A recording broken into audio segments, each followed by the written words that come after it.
চিরঞ্জিত academy চ্যানেলে প্রত্যেক primary ও upper primary TET প্রার্থীকে স্বাগত জানাই। আশা করি সবাই ভালো আছো এবং টেটের জন্য প্রস্তুতি নিচ্ছ। এই প্রস্তুতি নেওয়ার ক্ষেত্রে আমি চিরঞ্জিত স্যার আবারও চলে এসেছি একটি ক্লাস নিয়ে। বুদ্ধির বিভিন্ন তত্ত্ব নিয়ে আমরা আলোচনা করব, থিওরিজ অফ ইন্টেলিজেন্স। তো আমরা গত ক্লাসে অলরেডি বুদ্ধির ধারণা, বুদ্ধির বিভিন্ন ধরনের সংজ্ঞা, বৈশিষ্ট্য এবং সেই সঙ্গে সঙ্গে বুদ্ধিকে কী কী ভাগে ভাগ করা যায় বিভিন্ন মনোবিদগণের বিষয়ে আমরা আলোচনা করেছি। আজকে আমরা শুরু করব বুদ্ধির বিভিন্ন তত্ত্ব নিয়ে। তো সেই তত্ত্বের ক্ষেত্রে আজকে আমাদের আলোচ্য বিষয় স্পিয়ারম্যানের দ্বি উপাদান তত্ত্ব, অর্থাৎ বুদ্ধির দ্বি উপাদান তত্ত্ব। কেমন? চলো সরাসরি আলোচনাতে চলে আসি। স্পিয়ারম্যানের দ্বি উপাদান তত্ত্ব, স্পিয়ারম্যানস টু ফ্যাক্টর থিওরি। স্পিয়ারম্যান মূলত ছিলেন ব্রিটিশ নৌবিদ এবং সেই সঙ্গে সঙ্গে মনোবিজ্ঞানী। প্রথমে স্পিয়ারম্যান সম্পর্কে একটু জেনে নিই। তারপরে বলা হয়েছে প্রত্যক্ষ অভিজ্ঞতা, পর্যবেক্ষণ এবং গাণিতিক যুক্তির দ্বারা তিনি এই যে দ্বি উপাদান তত্ত্বের প্রতিষ্ঠা করেন। সেটা কত সালে? না 1904 সালে। তিনি বিভিন্ন অভিজ্ঞতা অর্জন করেছেন, কিছু বিষয় ঘটনা পর্যবেক্ষণ করেছেন এবং তার সঙ্গে সঙ্গে গাণিতিক যুক্তি। কেমন? তত্ত্ব যে প্রকাশিত হয়েছিল সেটা হচ্ছে আমেরিকান জার্নাল অফ সাইকোলজিতে। তার তত্ত্বটি প্রকাশিত হয় আমেরিকান জার্নাল অফ সাইকোলজিতে। তিনি মূলত দু ধরনের মানসিক উপাদানের কথা বলেছেন বুদ্ধির ক্ষেত্রে। কি কি? না প্রথমে একে হচ্ছে সাধারণ উপাদান বা জি, জেনারেল ফ্যাক্টর, বিশেষ উপাদান বা এস অর্থাৎ specific. G for general factor, S for specific factor. সাধারণ যে উপাদান অর্থাৎ জি ফ্যাক্টর অর্থাৎ বুদ্ধির যে সাধারণ উপাদান সেগুলো কি, তার বৈশিষ্ট্য কি? না সব রকম কাজে একই বুদ্ধি বর্তমান। অর্থাৎ কোনো কাজ করতে গেলে, যেমন খাওয়ার জন্য যে বুদ্ধি কাজে লাগাতে হয়, কিভাবে ভাতটা মাখবো বা কীভাবে মুখে তুলতে হবে, কতটা দূরত্বে তুললে আমার মুখে যাবে, কতটা পরিমাণ নিলে মুখে যাবে, এই যে ধরো সাধারণভাবে বুদ্ধির কাজ, এটা কিন্তু সবাই করতে পারে। তাহলে সবাই করতে যেমন পারে, আবার তার সঙ্গে সঙ্গে কী আছে, এই ধরনের কাজগুলো দৈনন্দিন জীবনে কিছু কিছু বিশেষ অনেক কিছুই কাজ আছে যেগুলো সাধারণ বুদ্ধিতেই কাজ হয়, সব রকম কাজেই ব্যবহার করা যায়। এটি বংশগত ও সর্বজনীন। বংশগতভাবে এটি ব্যক্তির মধ্যে থাকে বা শিশুর মধ্যে থাকে বা শিক্ষার্থীর মধ্যে থাকে এবং এটি সর্বজনীন হয়। ব্যক্তির মধ্যে এটি একটি ধ্রুব অবস্থায় থাকে, ব্যক্তিভেদে এটি ভিন্ন হয়। অর্থাৎ সাধারণ বুদ্ধি ব্যক্তিভেদে আলাদা আলাদা হয়। কেমন? এবং সমস্ত কাজেই জি উপাদানের প্রয়োজন। যে কোনো কাজ করি না কেন আমাদের জি উপাদানের প্রয়োজন হয়, অর্থাৎ জেনারেল ফ্যাক্টরের প্রয়োজন হয়। আর ব্যক্তির সাফল্যের সম্ভাবনা তত বেশি হবে যদি জি এর পরিমাণ বেশি হয়। অর্থাৎ সাধারণ বুদ্ধি যার যত বেশি হয় ব্যক্তি তত বেশি সফল হয়। আর ব্যক্তির এস উপাদানের বৈশিষ্ট্য কী? না জি উপাদান ছাড়া বিভিন্ন কাজে এস উপাদান ভিন্ন ভিন্ন রূপে ব্যবহৃত হয়। এটি প্রধানত অর্জিত, অর্থাৎ আমরা বুদ্ধি আলোচনার ক্ষেত্রে যেটা বলেছিলাম যে এটা সহজাতভাবে থাকে, আবার পরে সেটা অর্জনও করা যায়। তো অর্জনের ক্ষেত্রে এই অর্জিত যে বুদ্ধিটা সেটাকে সাধারণত এস উপাদান হিসেবে চিহ্নিত করা হয়েছে। প্রতিটি কাজে ভিন্ন ভিন্ন এস উপাদানের প্রয়োজন। খাওয়ার জন্য এক ধরনের বুদ্ধি প্রয়োজন, স্নানের জন্য এক ধরনের বুদ্ধি প্রয়োজন, ব্রাশের জন্য এক ধরনের বুদ্ধি প্রয়োজন। তাহলে এই যে আলাদা আলাদা ধরনের যে বুদ্ধিটা প্রয়োগ করা হচ্ছে সেটা কিন্তু এস উপাদান। ঠিক আছে? একই ব্যক্তির মধ্যে একাধিক এস উপাদান থাকতে পারে। কেন? না একজন ব্যক্তি যদি বিভিন্ন কাজ করে থাকে তাহলে বিভিন্ন কাজে জেনারেল ফ্যাক্টর থাকছে অর্থাৎ জি উপাদান থাকছে, এবং প্রত্যেক কাজে যদি আলাদা আলাদা এস উপাদান হয় তার মানে কি একজন ব্যক্তির মধ্যে একাধিক এস উপাদান থাকছে। ঠিক? এস উপাদানের পরিমাণ ভিন্ন ভিন্ন হতে পারে। অর্থাৎ স্পেসিফিক যে উপাদান বা স্পেসিফিক যে ফ্যাক্টর সেটা খাওয়ার ক্ষেত্রে যতটা তার মান বা সংখ্যাগত মান যেটা হচ্ছে বা হবে বা হয়, সেটা হয়তো ব্রাশ করার ক্ষেত্রে আলাদা হতে পারে, স্নান করার ক্ষেত্রে আলাদা হতে পারে। তাহলে সেটা ভিন্ন ভিন্ন হতে পারে। কোনো বিশেষ কাজের উপযোগী একটি বিশেষ শক্তি এবং সেই বিশেষ কাজটি ছাড়া অন্য কোনো কাজে সেই উপাদানটির প্রয়োগ হবে না। অর্থাৎ খাওয়ার ক্ষেত্রে এমন কিছু বুদ্ধির উপাদান প্রয়োগ করা যায় যেটা ব্রাশ করার ক্ষেত্রে প্রয়োগ করা যায় না, আবার যেটা ব্রাশ করার ক্ষেত্রে প্রয়োগ করা যায় সেটা খাওয়ার ক্ষেত্রে প্রয়োগ করা যায় না। ঠিক আছে? এবারে এই যে সাধারণ উপাদান এবং বিশেষ উপাদান কিভাবে স্পিয়ারম্যান বলেছেন যে কিভাবে কাজ করে, এদের কাজের প্রকৃতিটা কেমন সেটা জানার জন্য একটা জাস্ট দিয়েছি, ডায়াগ্রাম আছে, এটা একটা সোর্স থেকে নেওয়া। দেখো এখানে 4টে কাজ আছে, 1 নম্বর কাজ, 2 নম্বর কাজ, 3 নম্বর কাজ, 4 নম্বর। 1 নম্বর কাজটা সবার উপরে, বাম দিকে 2 নম্বর, নিচে 3 নম্বর, ডান দিকে 4 নম্বর কাজ। দেখো জি মানে জেনারেল ফ্যাক্টর, এস মানে স্পেসিফিক ফ্যাক্টর। প্রথমে বড় রাউন্ড আছে, বড় রাউন্ডে 4টে ছোটো ছোটো রাউন্ড আছে। সেখানে দেখো প্রত্যেকটাতে জেনারেল ফ্যাক্টর বা জি সাধারণ মানসিক ক্ষমতা যেটা সেটা কিন্তু সব একইভাবে কাজ করছে। হ্যাঁ? আর যখন এস প্রথমে এস অবলিক এম অর্থাৎ ম্যাথমেটিক্সের জন্য আলাদা স্পেসিফিক ফ্যাক্টর লাগে। এস অবলিক এল মানে ল্যাঙ্গুয়েজের ক্ষেত্রে একটা স্পেসিফিক ফ্যাক্টর লাগে।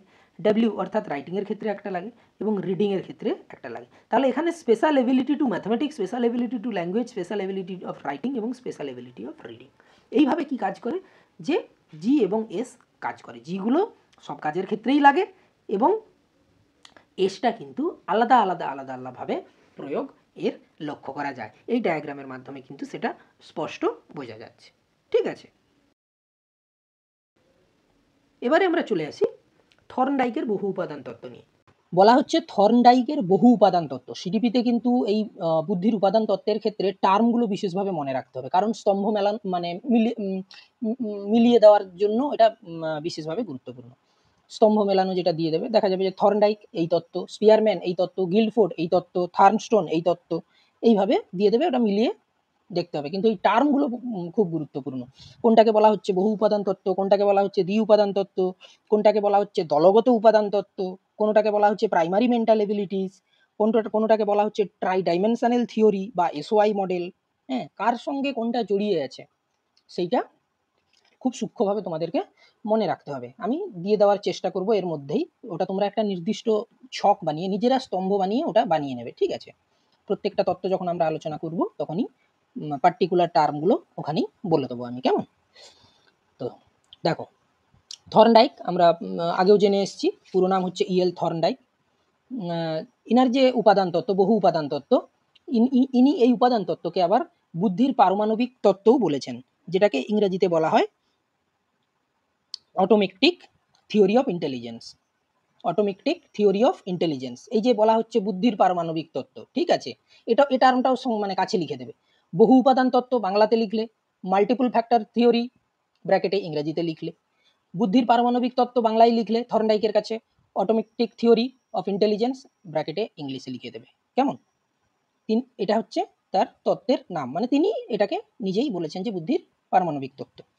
দেখো, আমরা প্রথমেই জেনে এসেছি কি যে কোনো শিশু বা শিক্ষার্থী বা ব্যক্তির কাছে যখন কোনো উদ্দীপক থাকবে তখন সেই উদ্দীপকের প্রতি ব্যক্তি নির্দিষ্ট প্রতিক্রিয়া করবে। তো ব্যক্তির কাছে যদি উদ্দীপক উপস্থাপন মানে উদ্দীপক যদি তার সামনে উপস্থাপন করা হয় তাহলে সে প্রতিক্রিয়া করবে। একটা উদ্দীপক দাও, প্রতিক্রিয়া করবে। একাধিক উদ্দীপক দাও, প্রতিক্রিয়া করবে। সেটা শিশু হতে পারে, শিক্ষার্থী আমরা বলতে পারি, কিংবা ব্যক্তি আমরা বলতে পারি। এইরকম থর্নডাইক বলেছেন যে মানুষের জীবনে অসংখ্য উদ্দীপক আছে। কিরকম? একবারে সাধারণ কথা বলি, খিদে পাচ্ছে, পিপাসা পেয়েছে, ঠিক? এখন মনে হচ্ছে, আবার খিদে পাওয়ার ধরন আছে, আবার এখন মনে হচ্ছে যে এটা খেতে ইচ্ছে করছে, ওটা খেতে ইচ্ছে করছে। কারণ কি না, পাশের বাড়ির রান্নার একটা ফ্লেভার মানে গন্ধ আসছে, সুগন্ধ, বাহ খুব খেতে মন হচ্ছে, মাংসটা রান্না হচ্ছে পাশের বাড়িতে, হয় কি না? যখনই অন্য বাড়িতে মাংস হচ্ছে একটা সুন্দর গন্ধ আসছে, মনে হবে মাংসটা খেলে হতো। তাহলে দেখো, তোমার ওই উদ্দীপকের প্রভাবে তোমার মধ্যে প্রতিক্রিয়া তৈরি হচ্ছে। কি প্রতিক্রিয়া তৈরি হচ্ছে? তোমার মনের মধ্যে যাচ্ছে যে আমাকে খাওয়ার মন করছে, মনের মধ্যে একটা প্রতিক্রিয়া তৈরি হয়ে যাচ্ছে, এবং সেই সঙ্গে সঙ্গে হয়তো লালাও খরিত হচ্ছে। সেটা হয়তো সামান্য পরিমাণে হচ্ছে, বোঝা যায় না, আবার অনেক সময় বোঝাও যায়। আবার কি, সামনে পরীক্ষা, এটা একটা উদ্দীপক, পড়তে হবে। আমার অঙ্কটা বড্ড কঠিন লাগে, সেটা একটা উদ্দীপক, তাহলে অঙ্কটা আমাকে ভালো করে প্র্যাকটিস করতে হবে। এই বিষয়টা আমার খুবই সহজ মনে হয়, সেটার প্রতি প্রতিক্রিয়ার যে মাত্রাটা সেটা সামান্য কম হবে। অর্থাৎ অসংখ্য উদ্দীপক থাকবে এবং তার প্রতি অসংখ্য প্রতিক্রিয়া থাকবে।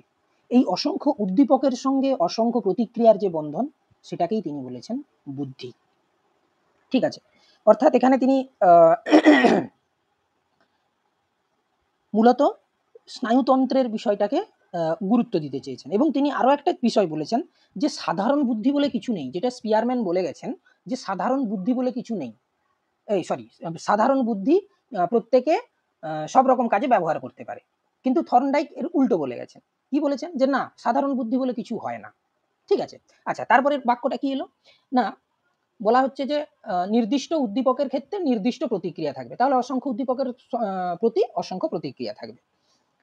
হ্যাঁ, তারপরে বলেছে যে সাধারণ বুদ্ধি বলে কিছু নেই, অর্থাৎ এটা হলো স্পিয়ারম্যানের মতবাদের বিপরীত মতবাদ বা তার এগেনস্টে বলতে এখানে তো ঝগড়া করতে যাচ্ছেন না বা করতে যাচ্ছেন না, তর্ক করতে যাচ্ছেন না, তিনি মনে করেছেন, তিনি যে সকল গবেষণা করেছেন সেই গবেষণা থেকে এই বিষয়টা উঠে এসছে। তিনি বলেছেন বুদ্ধি মূলত 3 ধরনের, এটা আমি আগেও কথা প্রসঙ্গে একবার বলেছি। কি কি বুদ্ধি না, একটা হচ্ছে মূর্ত বুদ্ধি, কংক্রিট ইন্টেলিজেন্স। মূর্ত বুদ্ধি, কংক্রিট ইন্টেলিজেন্স। মূর্ত মানে কি? যেটা আমাদের কাছে হচ্ছে ইন্দ্রিয় গোচর। বিমূর্ত বুদ্ধি কি?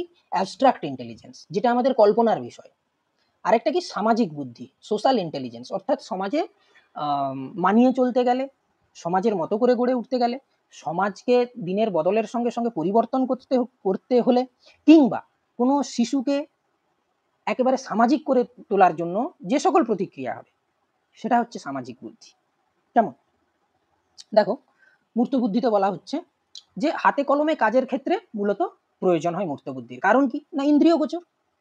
ইন্দ্রিয় গোচর হচ্ছে আমার কাছে যে কোনো একটা সমস্যার সমাধান দিলাম, যেটা আমাকে শারীরিক পরিশ্রম করে করতে হবে, তখনই প্রয়োজন হয় মূর্ত বুদ্ধি। কারণ কি, সে কাজটা আমি চোখে দেখছি, জানছি, শুনছি, বুঝছি। ঠিক, এটা হচ্ছে মূর্ত বুদ্ধির কাজ।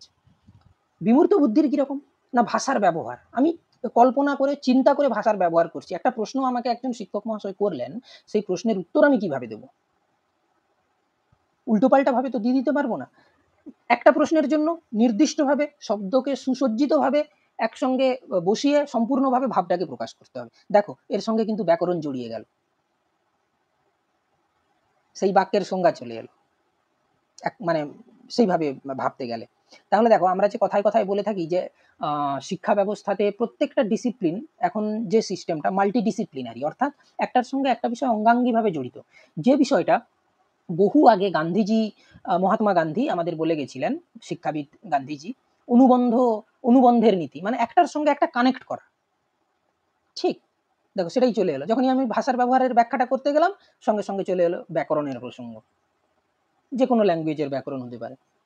আচ্ছা, যাই হোক, তারপরে সংখ্যার ব্যবহার, চিন্তা, কল্পনা, যুক্তি নির্ণয়, এই সকল ক্ষেত্রে এই বিমূর্ত বুদ্ধির প্রয়োজন হয়। অর্থাৎ আমি ইন্দ্রিয়গোচর কোনো বিষয়কে যখন আমি হাতে নাতে সেই সমস্যার সমাধান করছি, ইন্দ্রিয়গোচর সমস্যা হাতে নাতে সমাধান করছি, তখন মূর্ত বুদ্ধি কাজে লাগাচ্ছি। কিন্তু ধরো সমস্যার সমাধান করতে গিয়ে আমাদের বিভিন্ন রকম চিন্তা করতে, এটা কিভাবে করব।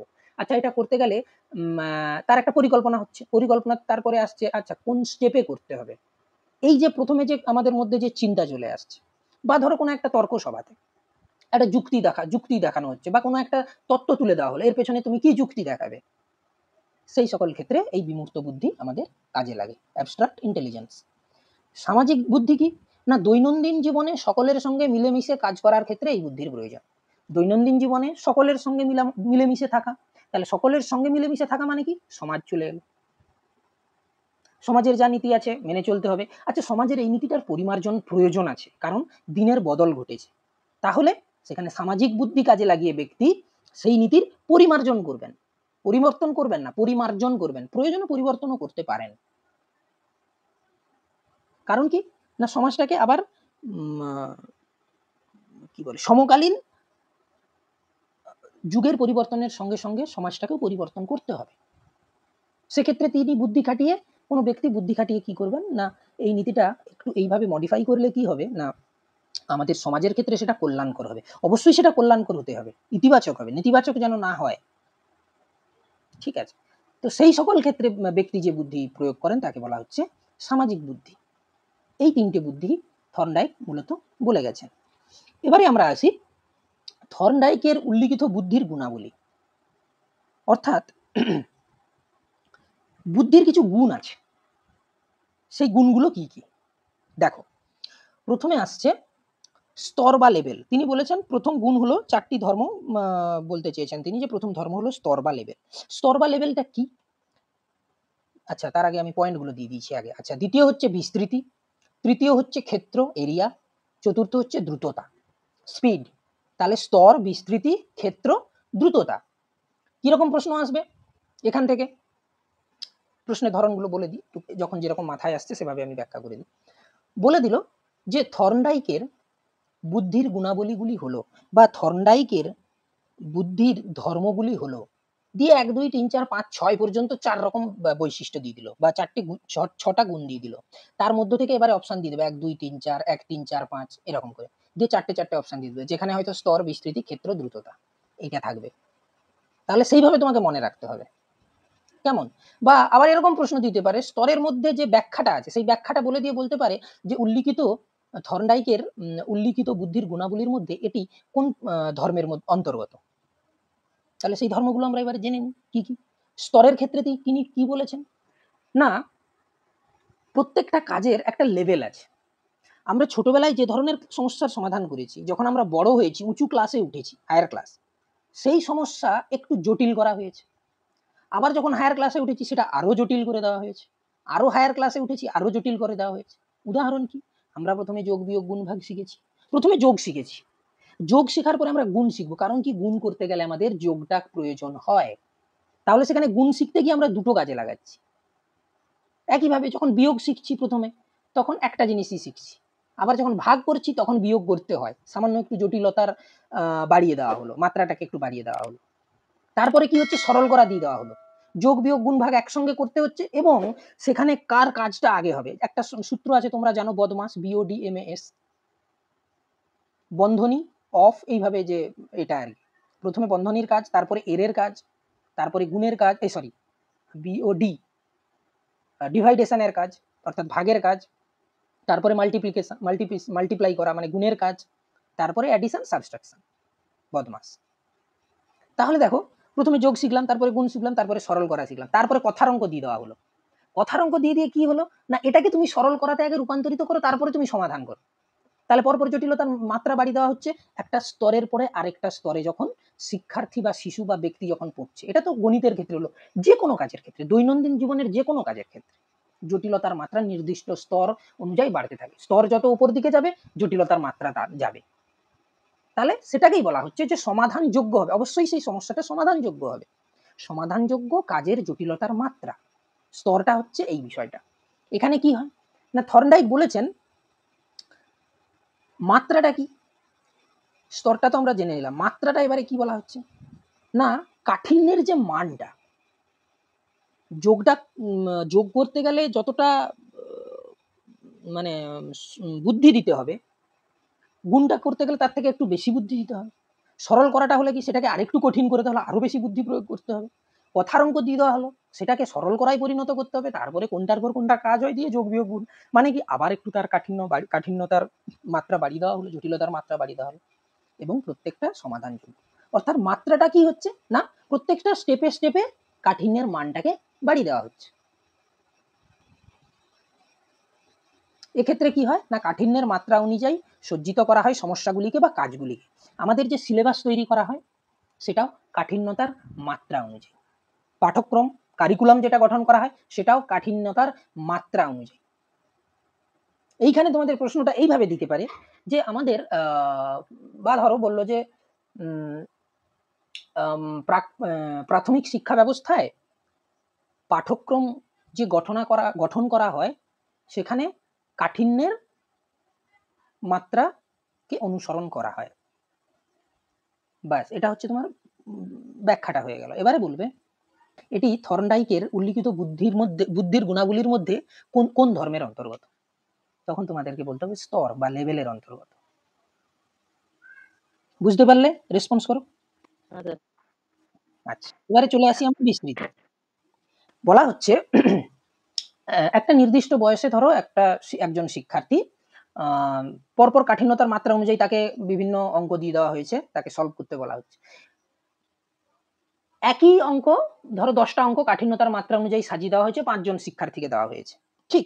এবারে দেখা যাচ্ছে 5 জনের মধ্যে কেউ তোমার 2টো সলভ করছে, কেউ 5টা করছে, কেউ 10টাও করে দিচ্ছে। তাহলে যে যত বেশি সংখ্যক সমস্যার সমাধান করছে তার বুদ্ধি অনেক বেশি এবং বুদ্ধির যে প্রসারতা বা বিস্তৃতিটাও বেশি। এটা আমরা বলতে পারি তো নাকি? কোনো শিক্ষার্থী যখন 3টে অঙ্ক সমাধান করছে, কোনো শিক্ষার্থী 7টা করছে, কোনো শিক্ষার্থী 10টা করছে, তাহলে প্রত্যেকের বুদ্ধির মাত্রা আলাদা, হ্যাঁ কি না? অবশ্যই হ্যাঁ। এটাকেই বলা হচ্ছে বিস্তৃতি, অর্থাৎ যত বেশি সংখ্যক সমস্যার সমাধান করা যাবে ততই বুদ্ধির বিস্তৃতি বা প্রসারতা বেশি হবে। এবারে এই যে প্রসারতাটা যে বেশি হবে, তাহলে এর জন্য নিশ্চয়ই তার পেছনে কোনো একটা প্রেক্ষাপট বা ভূমিকা আছে, সেটা কি না, এই গুণটার জন্য বা এই ধর্মটার জন্য অবশ্যই শিক্ষার্থীর ক্ষেত্রে প্রয়োজন অভিজ্ঞতা এবং শিখন। অভিজ্ঞতা এবং শিখন অর্থাৎ ছোট থেকে সে শিখে আসবে। একটা ছেলে সরল করা সমাধান করতে পারছে না,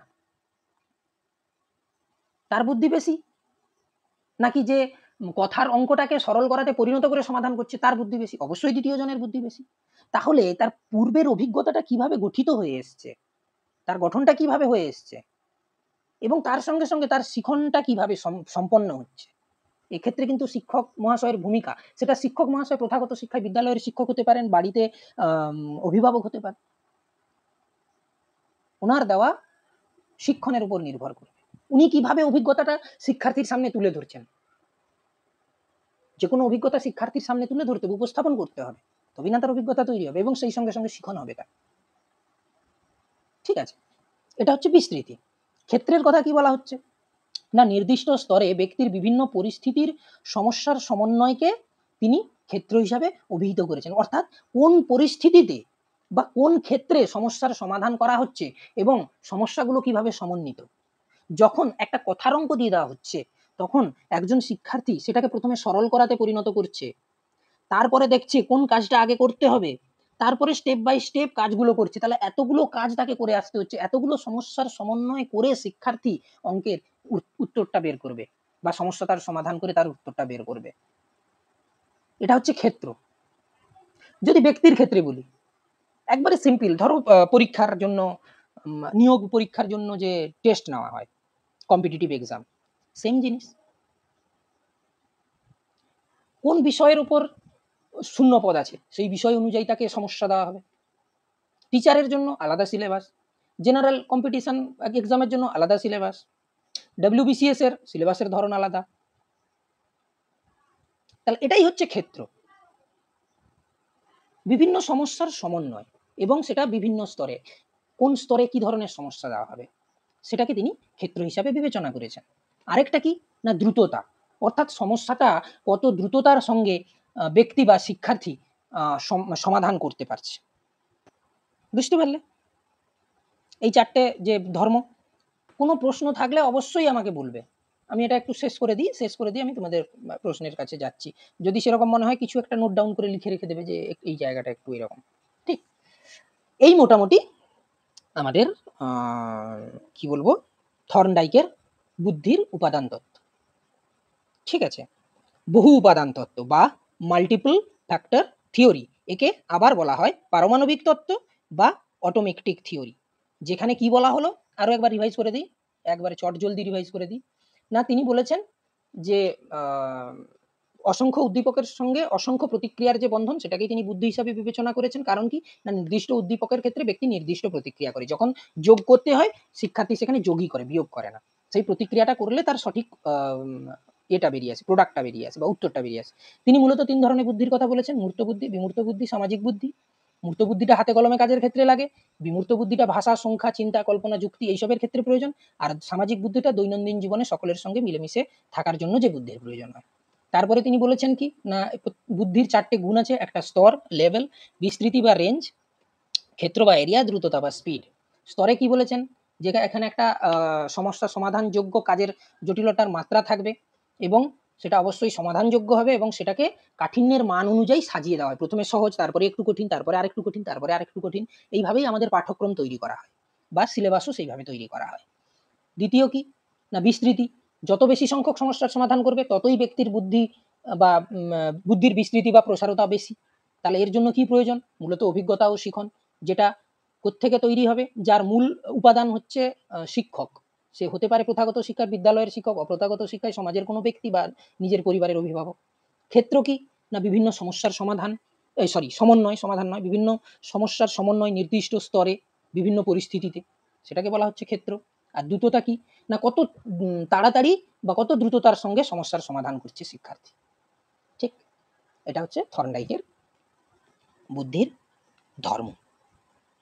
তাহলে প্রথমে ক্ষেত্রের ক্ষেত্রে কি দেওয়া হয়, প্রথমে যেটা আসছে ক্ষেত্র বলছি আমরা, এই ক্ষেত্র বলছি, হ্যাঁ, এখানে যে বিষয়টা আমাদের মানতে হবে, যেটাকে আমরা ক্ষেত্র বলছি, অর্থাৎ সেখানে কি করা হয়, শিক্ষার্থীকে কাজ করতে দেওয়া হয়। তারপরে চলে আসছে কি স্তর, কাঠিন্যের মান অনুযায়ী কাজগুলো সাজিয়ে দেওয়া হয়। বিস্তারটা কি, বিস্তৃতিটা কি না, কিছু প্রশ্ন বা সমস্যা থাকে যেগুলো একের পর এক সমস্যার সমাধান করে যায়। এবং সেকেন্ড কি, লাস্ট কি না, গতি, দেখতে হয় যে নির্দিষ্ট সময়ে সঠিকভাবে সমস্যার সমাধানগুলো করতে পারছে কিনা। এইভাবে যখন আমরা বুদ্ধি পরিমাপ করি কোনো শিক্ষার্থীর, এইভাবে তখন চলে আসে প্রথমে ক্ষেত্র, তারপরে স্তর, তারপরে বিস্তৃতি, তারপরে দ্রুততা। ঠিক, আচ্ছা, এবারে আমরা চলে আসি আচ্ছা, এটা একটু বরং নোট ডাউন করে রেখে দাও যে যখন কোনো ব্যক্তির বুদ্ধিমাপ করা হয় তখন প্রথমে চলে আসে ক্ষেত্র, অর্থাৎ কাজ করতে দেওয়া হয় বিভিন্ন ধরনের। দ্বিতীয় হচ্ছে স্তর চলে আসে, কাঠিন্যের মান অনুযায়ী কাজগুলোকে সাজিয়ে দেওয়া হয়। তৃতীয় চলে আসছে কি বিস্তার, সেখানে কিছু প্রশ্ন বা সমস্যা থাকে। চতুর্থ আসে দ্রুততা, যে সঠিক সময়ের মধ্যে কত দ্রুততার সঙ্গে সমাধান করছে। এইভাবে মানে যখন বুদ্ধির পরিমাপ করা হয় তখন এই ধরনের সিকোয়েন্সটাকে মেনটেন করা হয়। কেমন?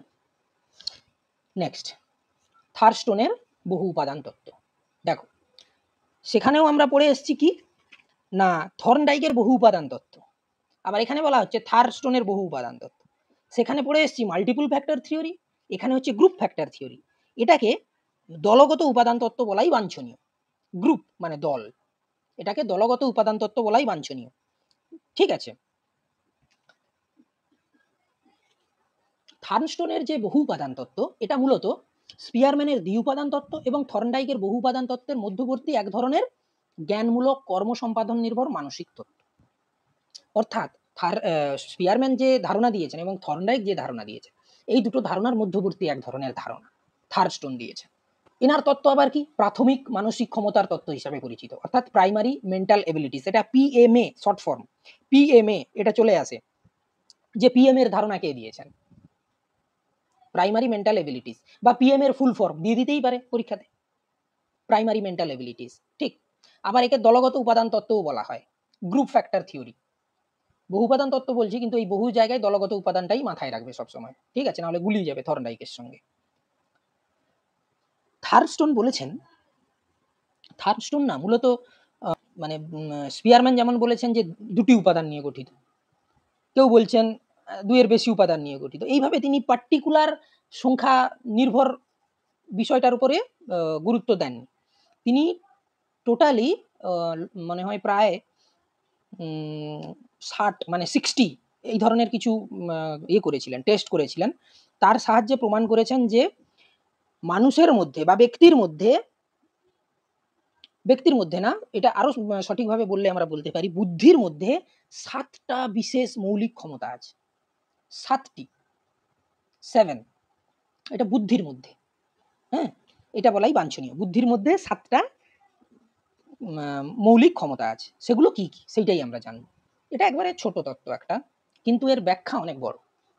প্রথমে বলা হচ্ছে সংখ্যা ব্যবহার করার ক্ষমতা, নিউমেরিক্যাল এবিলিটি। কি বলা হচ্ছে? নিউমেরিক্যাল এবিলিটি, অর্থাৎ কোনো সংখ্যা নিয়ে যে কাজগুলো করা হয়, সংখ্যা নিয়ে যে কাজগুলো করা হয়, সংখ্যামূলক সমস্যার যে সমাধানগুলো করা হয়। দেখো, শুধু সমাধান করলে হবে না, এখানে আরো দুটো ক্রাইটেরিয়া লুকিয়ে আছে। কি কি না, কত দ্রুততার সঙ্গে করতে পারছি এবং কত সঠিকভাবে করতে পারছি।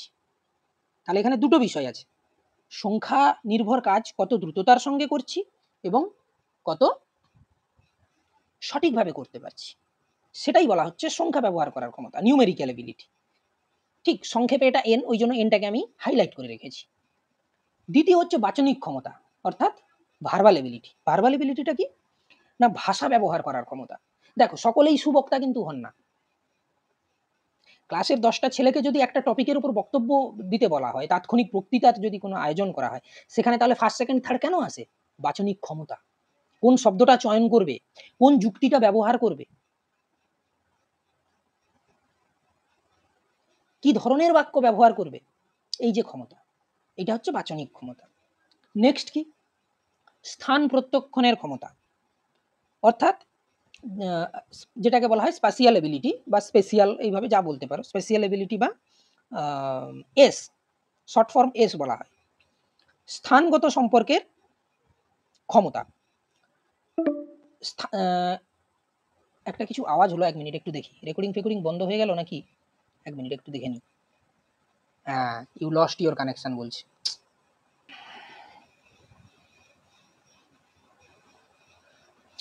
আচ্ছা, এটা আলোচনা হয়ে গেছে। দলগতটা যেটা বলেছি, 7টা মানসিক ক্ষমতা নিয়ে জন্মায়। প্রথম ক্ষমতা সংখ্যা ব্যবহার করার ক্ষমতা, এটা আলোচনা হয়েছে। শুনতে পেয়েছো তোমরা? হ্যাঁ, শুনছি। এটা শুনেছো। বাচনিক ক্ষমতা হয়ে গেছে, স্থান প্রত্যক্ষণটা হয়েছে। 4 স্মৃতি বা সংরক্ষণের ক্ষমতাটা হবে তাহলে। আচ্ছা, স্মৃতি বা সংরক্ষণের ক্ষমতাটা কি না, মেমোরি এবিলিটি, অর্থাৎ যে অভিজ্ঞতাটা অর্জন করছে শিক্ষার্থী, যে শিখনটা হচ্ছে শিক্ষার্থীর, সেই তার ওপর ভিত্তি করে সমস্যা সমাধান করার ক্ষেত্রে তাকে তো কিছু সংরক্ষণ করে রাখতে হবে মাথার মধ্যে, না যে এই সমস্যাটার সমাধান করতে গেলে আমাকে এই পদ্ধতি ব্যবহার করতে হবে, সেটা সংরক্ষণ করে রাখার ক্ষমতা। যেমন ধরো কোনো একটা পাজেল দেওয়া হলো, সেই পাজেলটা এইভাবে সমাধান করতে হয় বলে দেওয়া হলো, তারা কতখানি সংরক্ষণ করে রাখতে পারছে স্মৃতিতে বা মেমোরিতে ধরে রাখতে পারছে, সেটা হচ্ছে সংরক্ষণ করার ক্ষমতা। নেক্সট, অবরোহী যুক্তি নির্ণয়ের ক্ষমতা, রিজনিং এবিলিটি। অবরোহী যুক্তি নির্ণয়, অবরোহী পদ্ধতি আমরা তোমাদের দিয়ে দিয়েছি, কি বলে ওই ব্যাকরণ পড়ানোর সময় ওইটা আমি ব্যাখ্যা করে দিয়েছি। অবরোহীটা হচ্ছে উপর থেকে নিচে নামবে, প্রথমে সংজ্ঞা, তারপরে ব্যাখ্যায় আসবে, বিভিন্ন উদাহরণ দেবে, বিশ্লেষণ দেবে। আর নেক্সটটা কি হলো,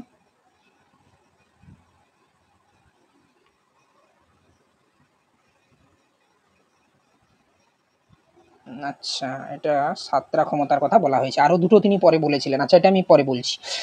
অবরোহী যুক্তি নির্ণয়ের ক্ষমতাটা মানে কি, প্রথম আলোচনার সময় বলেছিলাম যে পর্বত থেকে অবরোহণ করে, সেই ধরনের বিষয়টা, যে প্রথমে একটা তত্ত্ব বলে দেওয়া হলো এবং তার ব্যাখ্যা বিশ্লেষণ করে এবং সেটার জাস্টিফিকেশনটা দেওয়া হবে, এটা হচ্ছে অবরোহী যুক্তি নির্ণয়ের ক্ষমতা। আচ্ছা, তারপরে কি বলা হচ্ছে, দ্রুত শব্দ ব্যবহারের ক্ষমতা, কত দ্রুত ব্যক্তি বা শিক্ষার্থী বা শিশু শব্দ ব্যবহার করতে পারছে, যেটাকে বলা হচ্ছে ওয়ার্ড ফ্লুয়েন্সি। ঠিক আছে, দ্রুততার সঙ্গে শব্দ ব্যবহার করতে পারছে, কিন্তু এখানে একটা ক্রাইটেরিয়া থাকবে, সঠিক শব্দ ব্যবহার করা। যেমন সংখ্যা ব্যবহার করার ক্ষমতার ক্ষেত্রে বলেছিলাম দুটো ক্রাইটেরিয়া, যে কত দ্রুত করছে এবং কতটা সঠিক করছে, এখানেও তাই, কত দ্রুত শব্দ ব্যবহার করছে এবং সেটা কতটা সঠিকভাবে ব্যবহার করছে। আরেকটা কি বলা হচ্ছে না, প্রত্যক্ষগত দ্রুততা, পারসেপচুয়াল স্পিড, কোনো একটা জিনিস দেখছে, প্রত্যক্ষণ করা মানে চোখের সামনে আসছে, সেটাকে কতটা দ্রুততার সহিত সে দেখার পর সমস্যার সমাধান করতে পারছে। এটা হচ্ছে এই মূলত 7টি মৌলিক শক্তির কথা তিনি বলেছেন। কিন্তু এছাড়া তোমরা এর বইতে পাবে, ওই দেবাশিস পালের যে বইটা, সেখানে আরো দুটো বলা হয়েছে, অবরোহীর পরে আরোহীর কথা বলা হয়েছে এবং তোমার একেবারে শেষে সমস্যা সমাধানের কথা বলা হয়েছে, প্রবলেম সলভিং এবিলিটি। তাহলে একটা আরোহী তিনি যুক্ত করেছেন আর একটা সমস্যা সমাধানের কথা, এটা দেবাশিস পালের বইতে পাবে, কিন্তু মূলত তিনি 7টি মৌলিক ক্ষমতার কথা বলেছেন যেগুলো উল্লেখ করা আছে। আচ্ছা, এটা একটা মনে রাখার কৌশল, একটা সংখ্যা বা স্থান স্মৃতিতে আবার শব্দের প্রতি মায়া জাগায়।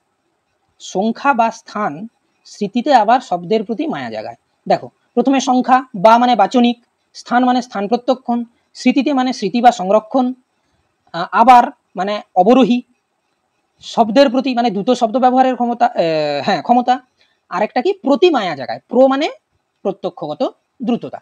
এটা মনে রাখার জন্য একটা বলেছি তোমাদের সুবিধার্থে, এনভিএস এমআর ডাব্লিউপি এভাবেও মনে রাখতে পারো, এনভিএস এমআর ডাব্লিউপি,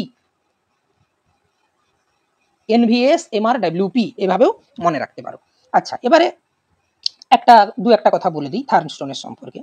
তিনি বলেছেন যে কোনো মানসিক কাজের ক্ষেত্রে এই যে 7টা মৌলিক ক্ষমতার কথা বলেছেন, যে মৌলিক বা প্রাথমিক মানসিক ক্ষমতার কথা বলেছেন, যে সবগুলোই প্রয়োজন হবে তার কোনো কথা নেই, কয়েকটি হতে পারে।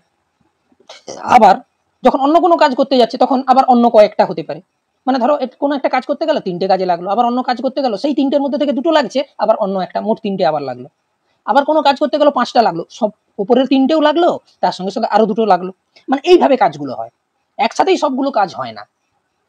যখন একটা সিম্পল উদাহরণ দিই, যখন কোনো শিক্ষার্থী দ্রুত শব্দ ব্যবহারের ক্ষমতা প্রয়োগ করছে, তখন কি সংখ্যাটা আসবে?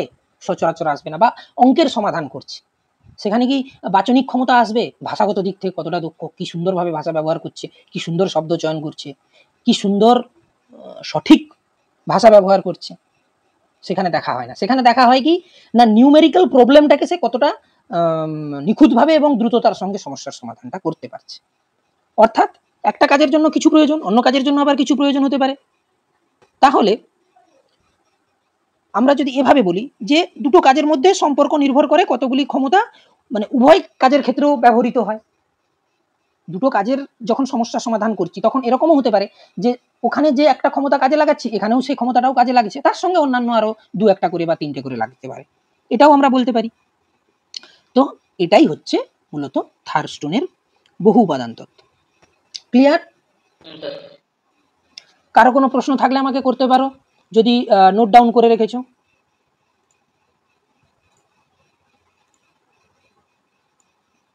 কারো কোনো প্রশ্ন আছে? এতদিন পর্যন্ত চাইল্ড সাইকোলজি পড়তে গিয়ে পূর্বের যদি কোনো কনফিউশন থাকে সেটাও আমাকে করতে পারো ক্লাস শেষে, যে স্যার আমার এই পড়ছিলাম এখান থেকে এটা কনফিউশন হচ্ছে।